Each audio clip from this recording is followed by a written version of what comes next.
Welcome to another broadcast of The Soul of the Everyman on the ArtistFirst Radio Network.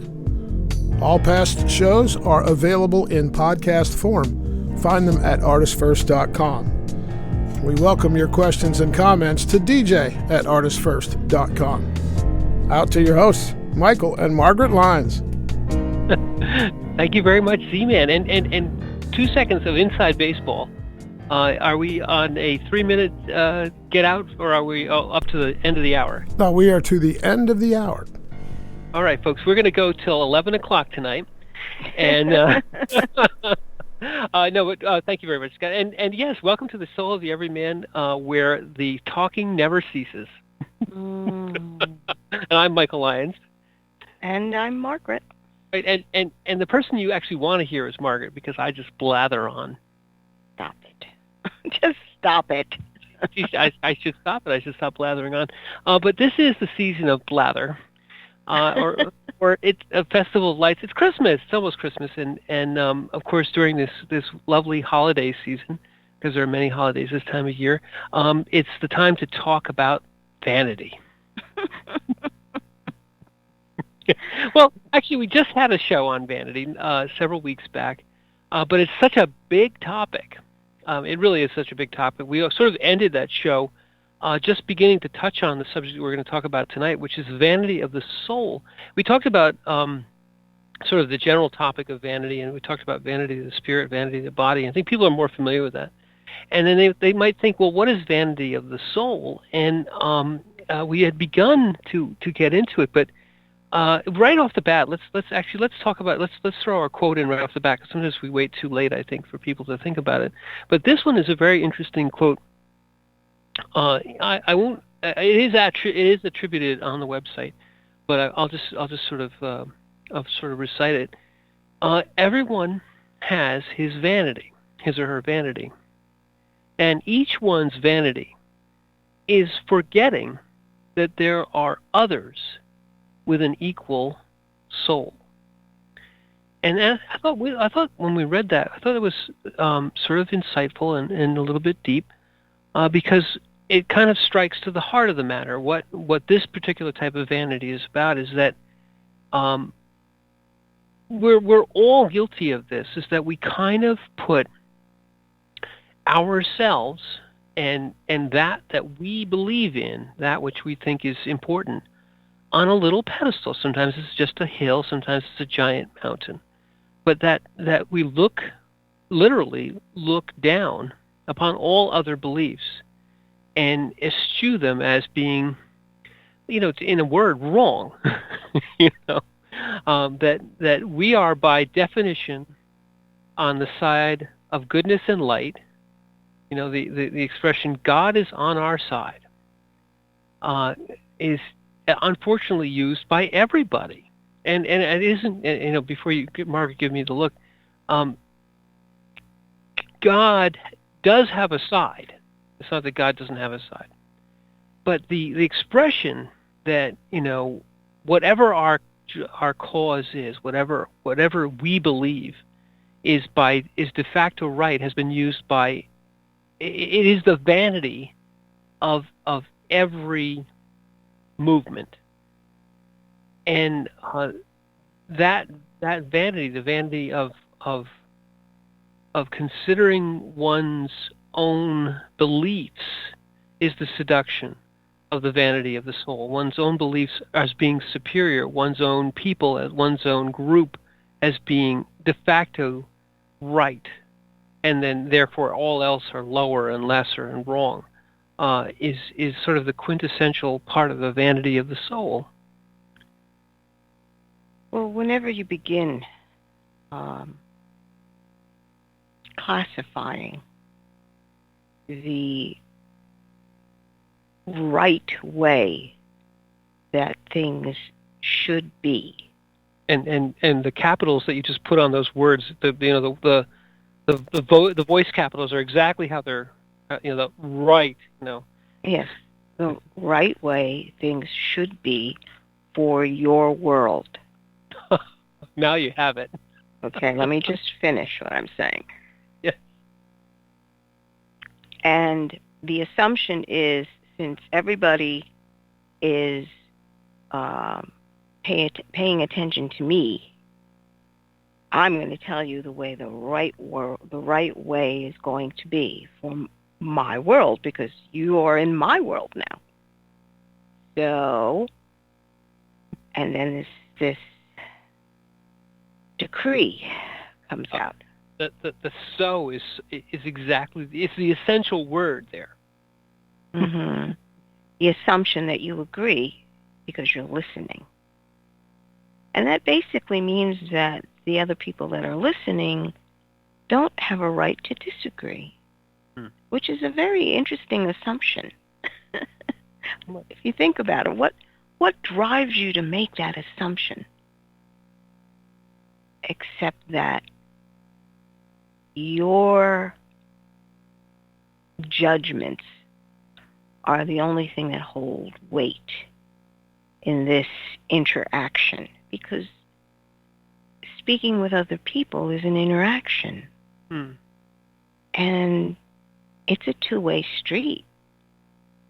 You listen and you respond, and if you're good at communication, you throw the idea back and forth so that you can see 360 around the concept, or 360 around the idea or the emotion. You get a full view, not a partial view, about what it is you're communicating one to the other. That's real communication. So there are many who say that they are spiritual. They don't have any kind of religious bias, which is fine if you're living in that mode of pure spirituality.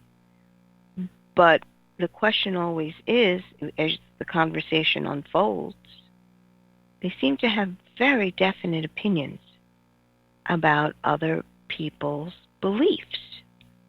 And their religion is one of them. It seems to be a hot point where they're, well, I'm not religious. It's like, okay, well, what is your definition then? What is it? What are we talking about? That action alone speaks volumes. I love where you're going with this, but I love the beginning of it even better. The whole idea of this, of not having the right to disagree. You know, the position of the vanity of the soul is that whatever it is that is being espoused is incontrovertible and right, and can't be disagreed with. It's an edict. It's an assumption. It's a priori notion. And it's a decree on high. Decree on high. But it also betrays its essential weakness. The vanity of the soul is, like most vanities, extremely delicate and fragile because it can't stand any form of disagreement. Somebody once said, I don't know, I'll paraphrase it, but basically, if an idea can't be disagreed with, it's probably wrong. So you just said it. That was the second thing you said, is that in essence, the whole idea of a conversation is that, without vanity, you may espouse an idea, and then you may have the courage to proclaim your idea, and then someone may disagree with your idea, and then what you should have is a discussion where, as you said, where it goes back and forth, and you expound, and you come to the root of understanding, at least, and then you can two things can happen.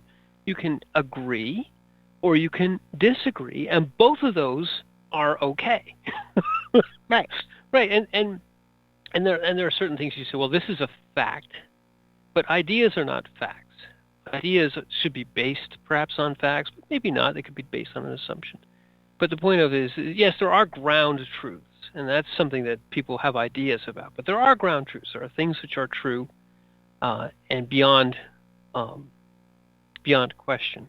But these are the bones of an argument. They're not the argument itself. You base your argument on these bones, and then you espouse an idea, a philosophy, something, and then you, like I said, you give it away to someone else. You say, "Look, here's my wonderful idea," and they say, "That's crap."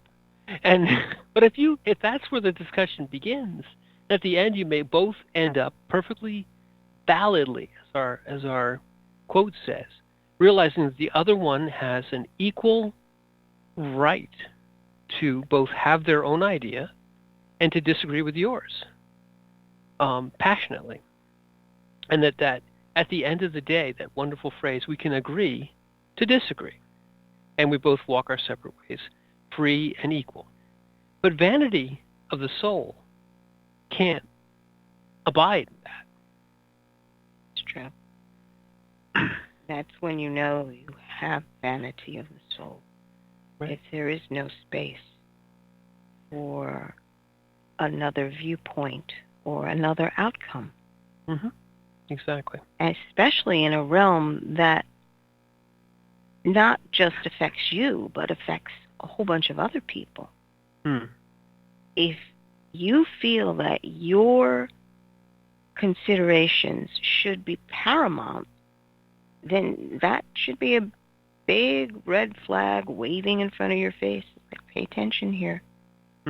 You understand what you've just done. You have reduced everyone else to less than. And there is no difference between you and another person, soul-wise. All souls are the same in value. And equal value, of course. Individuals of equal value. But that should be a red flag waving. You can have an opinion about another person's ideas or thoughts or whatever, and you're perfectly within your rights to have an opinion, but you cannot invalidate others because they carry around their worlds as well. You're trying to invalidate their world. And my question is always, how would you feel if things were reversed? Would you like someone coming in and basically saying your world is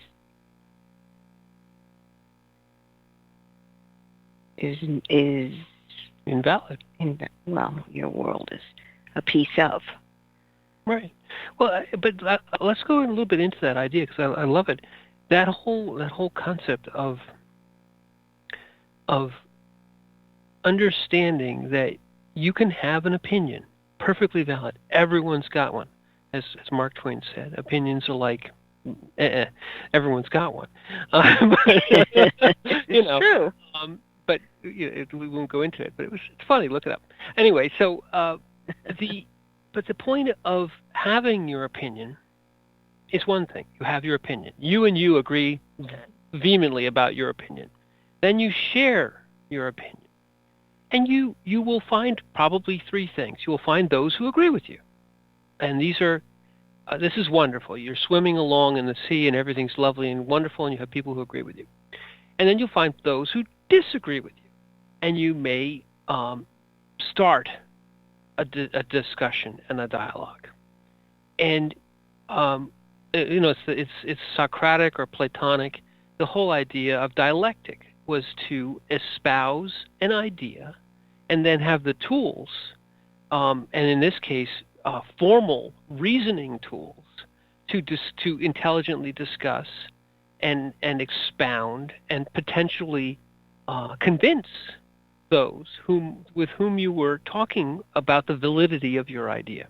So this was a whole thing. I don't want to get into it. But I mean, the whole idea is you can have this discussion with your idea with those who do not agree. And then you may, through perfectly without causing any harm to anyone, convince them of the validity of your idea, or you may modify your idea. All this is all good. The vanity of the soul comes in when you find someone who disagrees with your idea and you decide that they are a priori wrong and that they must be either subjugated or, in worst case, and this happens a lot, destroyed. You must destroy those who oppose you. You've now crossed into the full-blown vanity of the soul. Yes, and that vanity rises when you mistaken the idea for the person. Ah, exactly. And that is the major discipline of the mind that you must come to. Otherwise, you're going to be forever attacking everyone.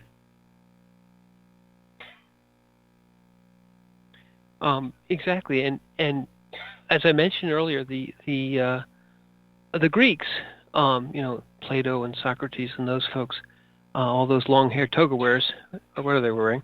They had come through reasoning to a lot of these precepts. The idea was not that you could espouse a philosophy, and they realized that anybody can do that. You can say, this is wear your underwear on the outside of your pants day, and that's my idea, and if you disagree with it, you're a crazy person. Well, yes, you can do that. You can have whatever idea, and our minds and souls are incarnate in order to process the information, to receive the stimulus, to effect change in the world, to live here, to be here. And in the course of doing that, you will come up with philosophies. We are all curious. We are all driven to become more knowledgeable, and then therefore to share. We dream the common dream, all those things. So this is part of our nature.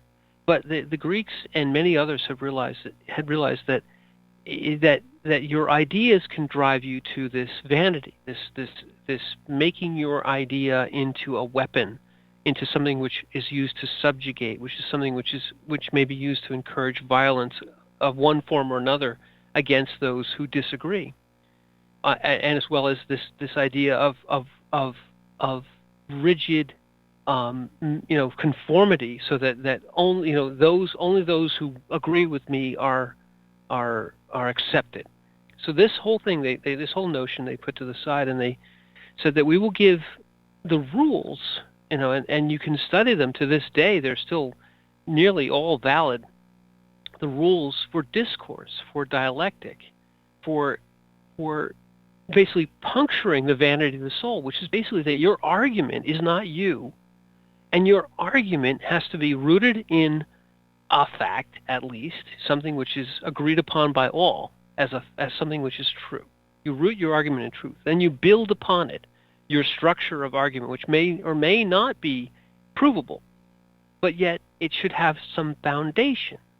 And then it may have branches, and it may have all kinds of things. But then you must say to another, here is my lovely idea.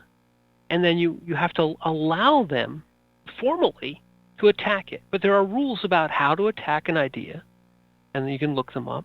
And then there are rules about how you defend your idea. And most of what the Socratic and Platonic method was about how you both attacked an idea in the right way without vanity, and how you defended your idea in the right way without vanity. And it was all about removing this idea that the other was lesser for disagreeing, or that you were superior. It was all about we are all equal. Well, that's the main thing. Most people believe that when you win an argument, somehow you're superior. Oh, all the time. And you sit there and you go, you don't get it. We understand. You've linked your ego to whether or not you win or lose a battle. And I would say that winning or losing is part of that. The whole idea of winning, right, or losing. Well, it's just the concept, the feeling that, oh, well, I'm a winner. Well, yeah, you are, and you're a loser too. I mean, you got both. And it feels good to win, and it doesn't feel good to lose. We all have felt that. And that is the acknowledgement of what it is when you are dealing with another soul. that acknowledgement, that soul understands too that it feels good to win and it doesn't feel good to lose. Mm. It is identifying your commonality. This is the ground by which two of you are meeting in order to form that communication and argue through the point. Mm. And the interesting thing about the Socratic method was they took the whole idea of winning and losing and put it to the side and said the most important thing, basically, is how you play the game. Mm-hmm. What was appreciated was the subtleties of the argument. Exactly. Were you actually capable of getting another person to see your viewpoint? Right. Because that's usually the whole point of it. Can you see through another's eyes? Yes. That punctures the vanity too, and it's very important that what you just said. People probably don't think about this, but in this idea of a debate, there were three actors. There was the person presenting the idea. There was the person opposing the idea. These two were important, but the third actor was the group of people witnessing the debate. And it was in fact those people who were sort of both audience and referee who would say that both the person presenting and the person opposing were doing it in the proper way, that they weren't using, and they had a number of rules. It was a couple of dozen of different rules that you could violate. You could say, well, that's this, you're making the argument, but you're doing it wrong this way. You're appealing to authority, and there was a whole bunch of them. Don't even go.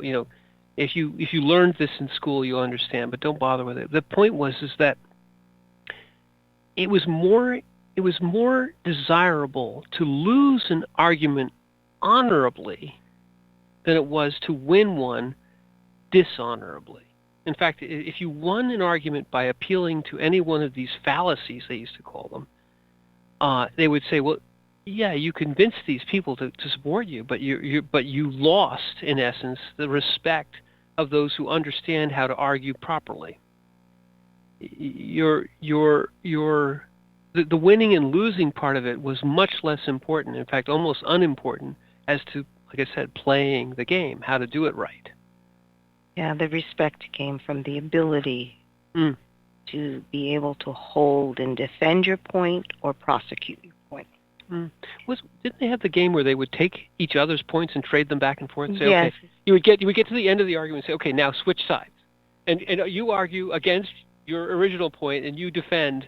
You try to convince him that you were right all along. Well, that was what they used to do to sharpen their skills. Right, practice. Yeah, practice. Mm-hmm. And it's one of the foundations of how we do things in the West. And it's all based on freedom of the ability to speak your mind. Ideally. And defend your points. It's interesting you bring that up, because I believe that is less and less true, and I find it distressing these days. I find that much of the great oration and argument that was part of, let's say, our political discourse has fallen to the side, and much of the ability, or rather, people aren't being trained in that. They're being trained instead to react emotionally and to react with this sort of, my group's bigger or more powerful than your group, so that makes me right, And it's very distressing, because it cuts all against. It inflates this whole idea of vanity of the soul is rampant right now. Yes. And I personally think social media has exacerbated the whole situation. It certainly has. There was a reason why in Greek theater you had the chorus that would always be singing in the background. Explain. Go on. Because that was their parody. They understood about this, about discourse. And the Greek chorus in the background would always reinforce whatever thought or emotion was going on in the main character's soliloquy. Whatever he was saying or about something and going on, and the Greek chorus in the back would be echoing it constantly.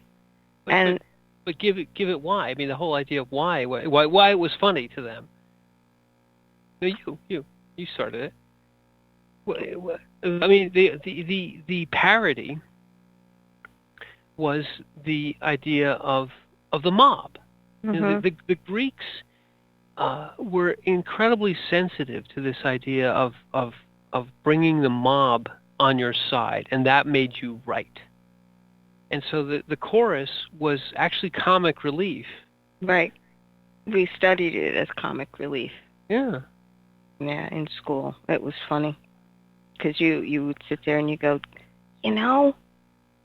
you see the analogy. Exactly. It's in Facebook, because you have one person making one statement, and then all these replies are just like the Greek chorus that we used to study in school.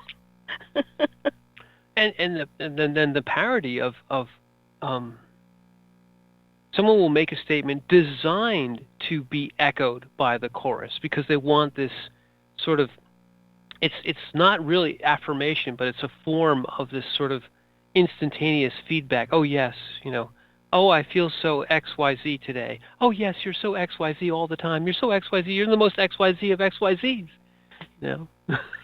Right. And it's one of the reasons why sometimes I just can't read some of this stuff, because all I can hear is the Greek chorus going on. Mm-hmm. and it should be laughed at. It's supposed to be ridiculed. It's supposed to throw this idea of this instantaneous, never questioning chorus of affirmation for your every women thought. And in some of the plays, the main character would espouse one idea and instantly contradict himself or herself, and the chorus would instantly contradict themselves or themselves. You say, yes, yes, yes, yes, yes, yes, yes, yes. We have the concept of yes men, yes women, yes men. I mean, that's the whole idea of the chorus, is that you're always right, no matter what you say. The emperor has no clothes. Yes. Yeah.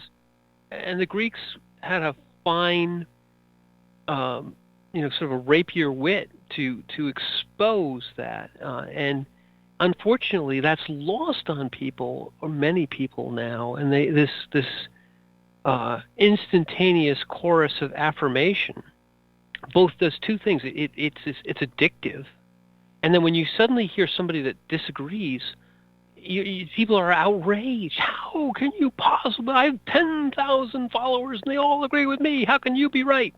And then they sick the 10,000, the mob, on the one dissenter to crush and destroy them. Well, I think one of the main reasons why this unfolded was because, frankly, back then you lived a very short and mean life. Death was very close by,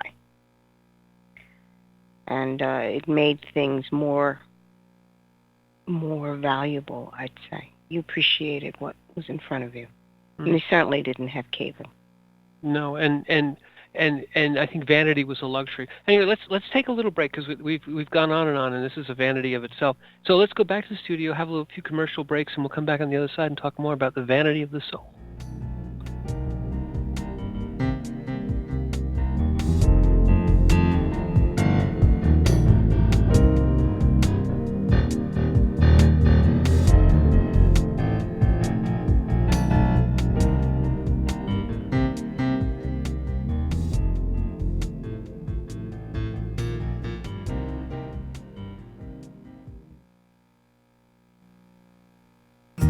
There is a Reaper is the story of 5-year-old Christopher Aaron and his life-changing struggle with leukemia.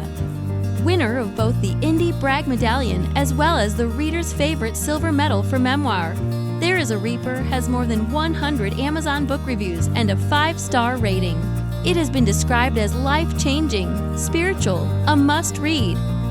Just released on Audible and iTunes, this memoir is also available in paperback and on Amazon Kindle for only 99 cents. Get your copy of this life-changing memoir today.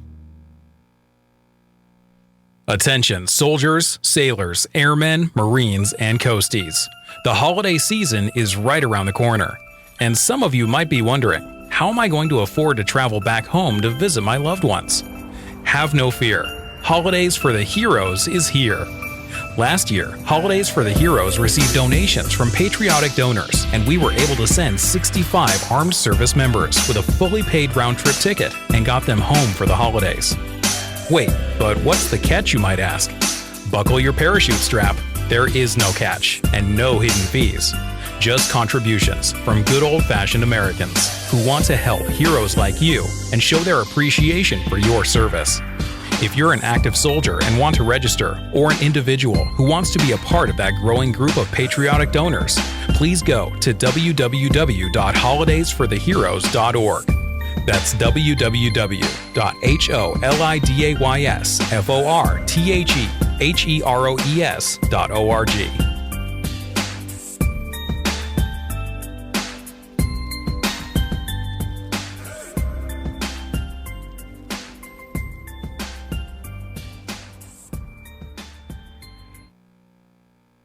Rick Riordan fans, love mythology with plenty of action and humor? Destroyer's Blood is for you.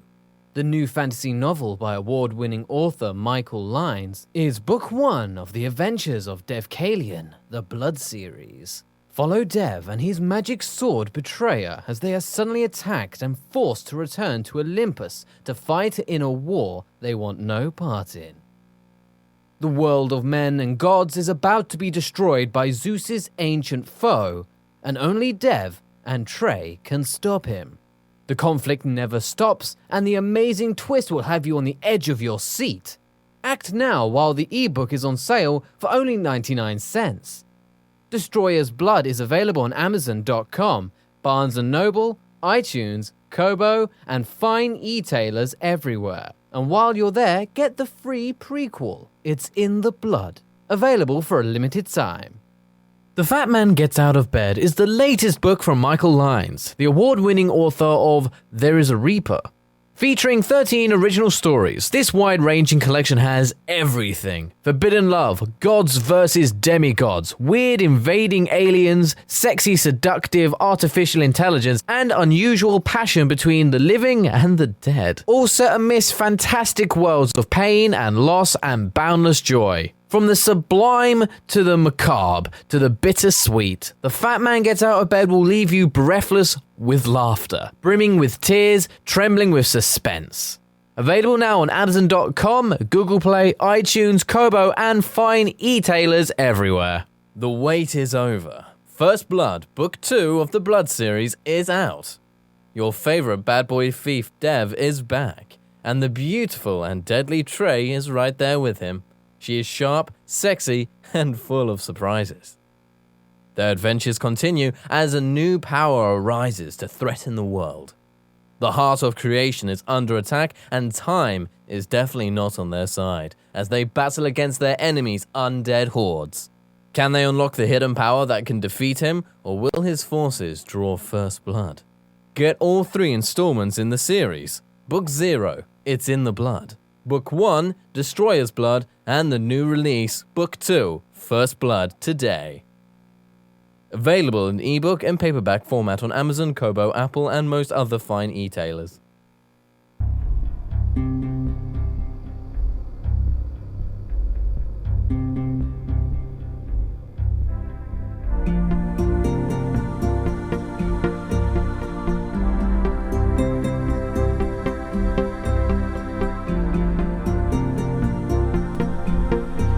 Thanks for joining us on The Soul of the Everyman on the ArtistFirst Radio Network. Back to your hosts, Michael and Margaret Lynes. Thank you very much, Stephen. And today we're talking about vanity, and it's a huge subject. It actually is. It is, and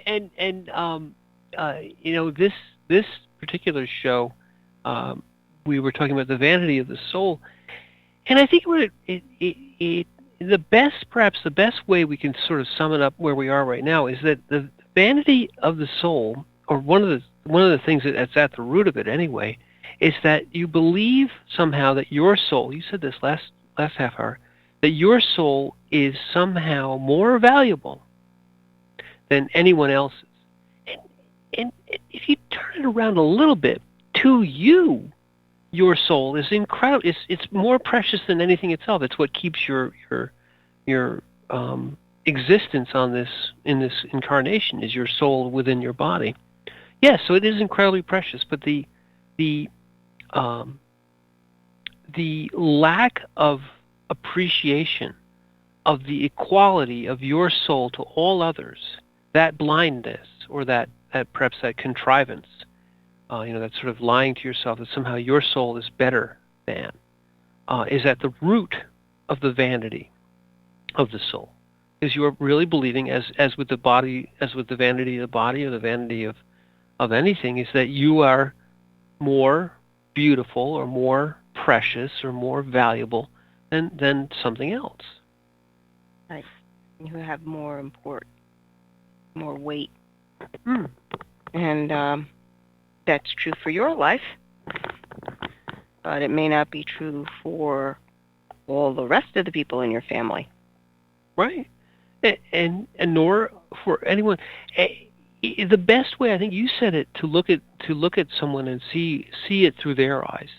But I think even better would be to say, look at us all through God's eyes. And in God's eyes, we are all equally valuable, or equally, certainly equally loved. And that ties into what you said last half hour, which is that the thing that punctures the vanity of the soul is the realization that the universality, the unconditionality of love, and the one thing we really can't get all the way to, but in true unconditional love, you realize that you are you are the most precious thing in the universe, as is every other soul. You really are not alone, believe it or not. You just may have a difference of opinion. But your existence is a mirror image to the person sitting next to you. And it's also important. You said you may have a difference of opinion, and we do.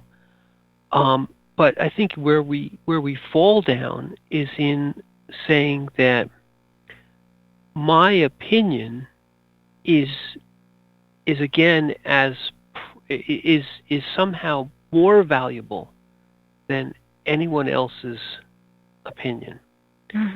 And this isn't to say that other people's opinions can't be wrong, or that yours can't be wrong, or that yours can't be right, because the unconditional love says, yes, you're right or you're wrong. That doesn't matter. You're still unconditionally loved and precious.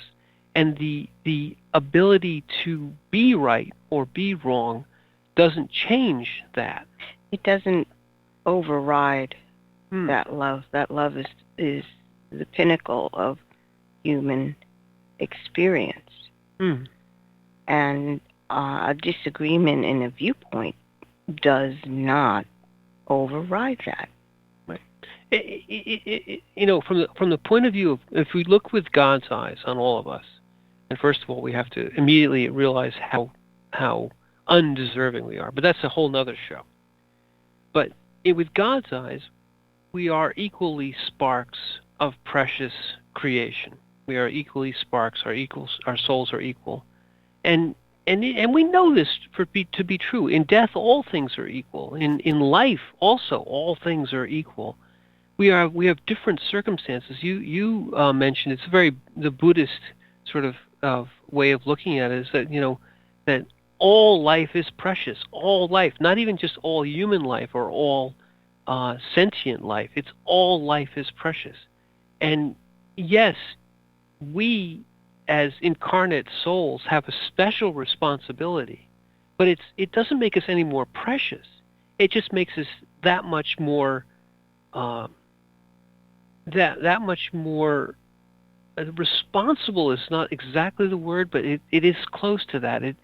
We have the ability to reason, the ability to espouse an idea, the ability to choose, and that gives us that much more responsibility to honor the choices and ideas and opinions of those who are just as equally free.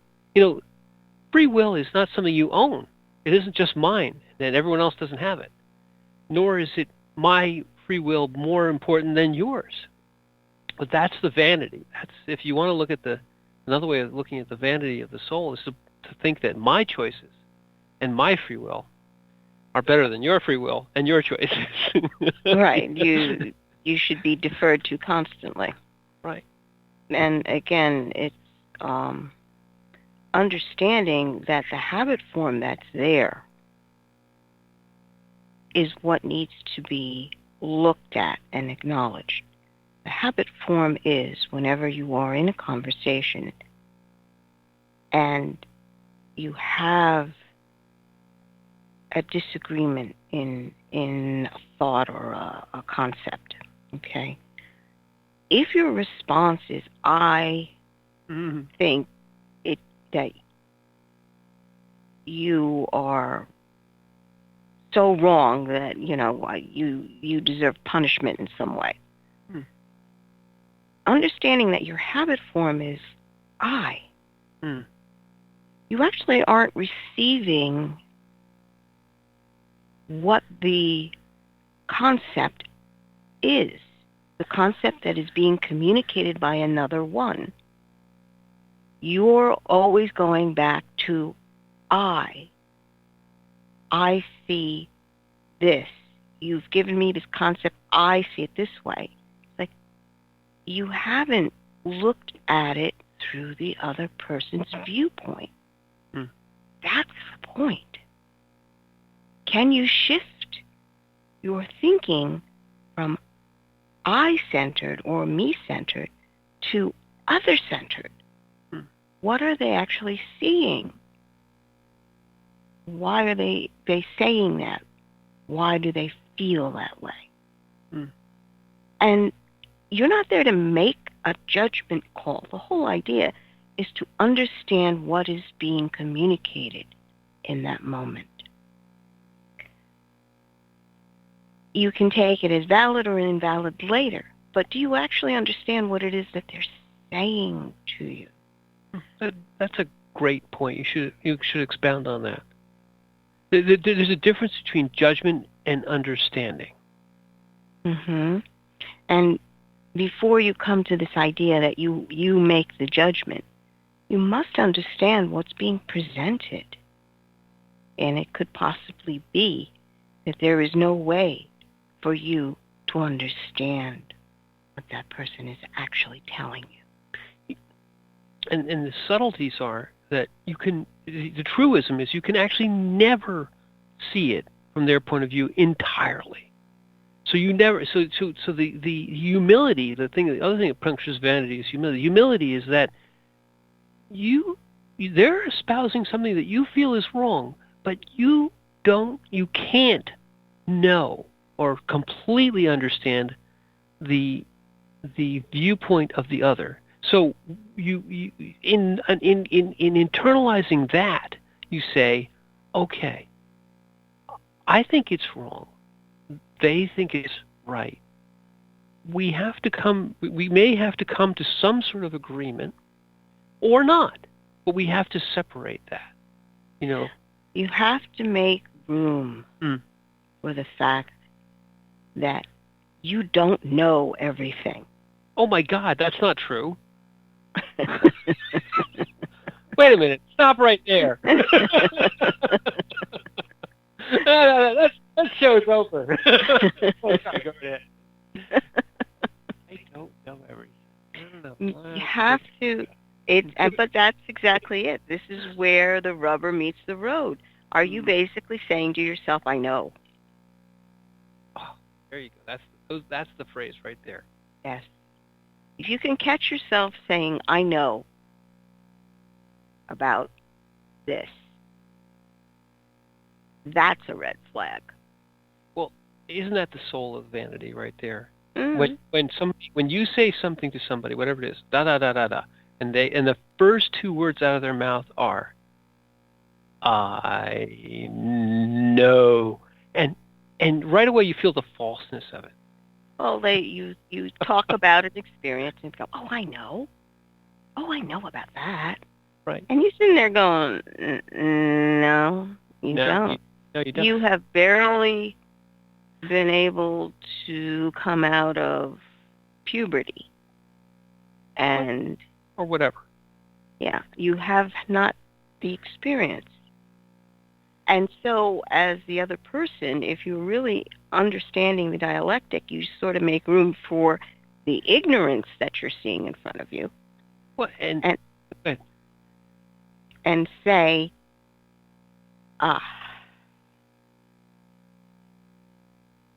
so you've had that experience before. And usually say, well, no. And then you look at them going, then why do you have an opinion? Why are you giving me advice about something you've never experienced? Well, other people have said this. I've read all about it. Oh, is that what the source of your information is? Yes. And it's just acknowledging it. It's like, okay, I'm making room for you because you're young and you're trying, and right. I get it. Well, I think if we abstract it, though, what you said earlier was even better. It was this idea of allowing for the lack of complete knowledge, and then even when someone says, "I know," you almost have to sit back and just pull yourself back and say, "No, you don't." But and I think your gentle way of saying, "Well, so you've had, oh." That's a very dialectic. That's a very Greek. Oh, so tell me all about your experience with this. Yes. And it's important both to realize that you have this that we all have this tendency to have the vanity of the soul. Catch yourself, the I know words and all some of the other things we've talked about, and then also to be gracious and to allow the other who may initially claim this same sort of vanity or show it, just to give them the space to kind of, well, are you entirely sure that you really know what it is? Because some of it's just like a verbal tick. But that's the point. You expect that kind of ignorance out of the young ones. It's as simple as that. Yeah. So you make space for it, and you take a step up. Mm. And it's usually with spaciousness and kindness in order to do it, because this is something that you would like when you've put your foot in your mouth many times, We've all done this. And I think that's part of the wisdom of that you just said is both giving yourself this space as well as giving it to others. So here we are trying to have an idea and trying to put it out there. And the vanity, part of the vanity is not knowing that you're being a fool at that moment, because we all are being fools at any given moment. God laughs, So we're all being fools, and in our imperfect and incomplete knowledge of who we're speaking to when we espouse an idea. So part of the deflation of the soul of vanity, of the vanity of the soul rather, part of the deflation is both giving yourself the grace to put your ideas out there with a gentle, I think that this could be right, but I'm willing to hear, your ideas, and to not claim, we learned through our experience with Christopher, one thing that's very tempting. This is not a vanity of the soul, but it's just is that you're very tempting to think that your story is the worst story. That, oh, this happened to me.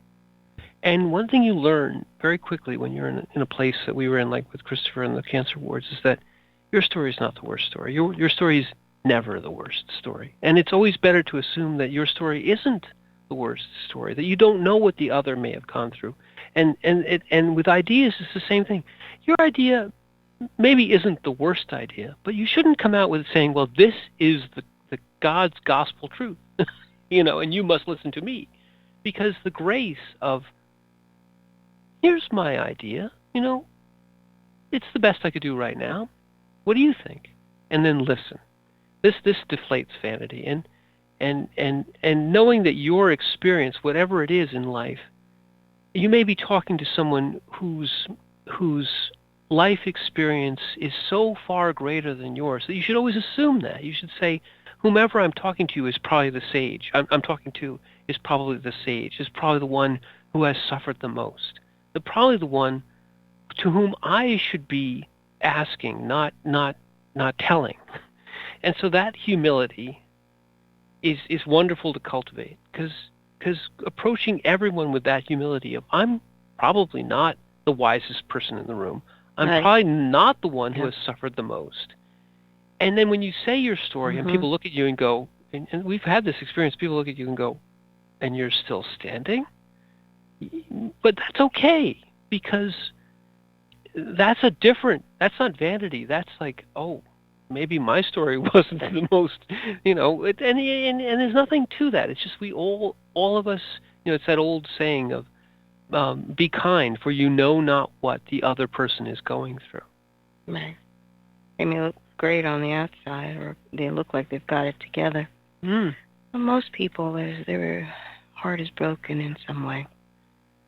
And you make room for the broken-heartedness that people have. Mm. If you really want to walk in compassion. There's another topic, but that's something which deflates all vanity, is to walk in compassion. And it's not a concept of compassion. It's not a mental exercise. Not sympathy. Right. Well, I should be doing this if I'm going to show sympathy, or the virtue signaling stuff is all sympathy. It has nothing to do with compassion. Compassion, if you really are walking down that road, there is no I-centeredness in compassion. Nope. There's always we. We're all broken. And approaching it from that angle. So even if someone is spouting something that sounds awfully hateful, if you look at them, see where their brokenness is, you'll get one of two responses. They'll either look at you and realize that you actually see me and run away as fast as they can, or they wind up crying in your arms because finally someone sees me. Which is what happens to you all the time, pretty much. But it's not I've never found an in-between point. It's either one or the other. Yes. Yes. And that is what happens when there is the understanding that your soul and the soul of another are the same. Well, and also the space. I've said this before, but you open a space for people, which is compassion centered. And most of them fall right into it. Like, oh my, I've been looking for this, for someone who just simply give me some space. Listen for an instant. And that's a gift that everyone can give to another person. That's the truth of it. And it is one of the most humbling of experiences when that happens. And to put it back a little bit closer to the topic, the space that you give someone else's idea is the most immediate way to respect them. Even if what they're spouting you may feel is just the worst type of tripe. you give them the space to present it, and then, as you said, you can, rather than push back in the direct "you're an idiot" wrong, you say, well, oh, so tell me more. You've had this experience. You've done these things, and at least the space gives them the safety to say, well, no. I mean, I've thought about it, and it reframes it from a it reframes it from a contest of vanities to a compassionate listening and a respecting of the other's soul, and even if you don't agree on the idea, you become to the agreement of as a soul of Everyman, the connection at that level, Yes. soul to soul. Mm-hmm. It takes it from conflict, one against the other, to sharing of experience and souls. Because the soul meets soul and experiences it in the heart and understand, not afraid of any of it. That's the other thing. There's no fear in that moment. There's no heart in vanity. And when you open the heart, you give the space, it deflates the vanity instantly. Mm-hmm. So it brings you outside of yourself. What a terrible place to be. I do know everything. This conversation is over. Oh gosh, that's funny. Well, I mean, but it's the surest way to disarm, and it's almost the surest way to actually have both a respect for the other, a true exchange of ideas, and at the end of the day, both ideas may be valid from a certain point of view. Even if one may prevail now, the other may prevail later. And the vanity is not the exchange of ideas and finding some sort of common ground, even if it's agreeing to disagree, it deflates all the vanity. You walk away both, in essence, happy. I said my piece. I was listened to. You were acknowledged. Yes. As a human being that deserves to be heard. Right. Because every human being does deserve to be heard, regardless of what another person's opinion may be. And there is this movement where people are trying to say that, the next step up is cooperation. We should be listening and cooperating with one another instead of being in conflict with one another.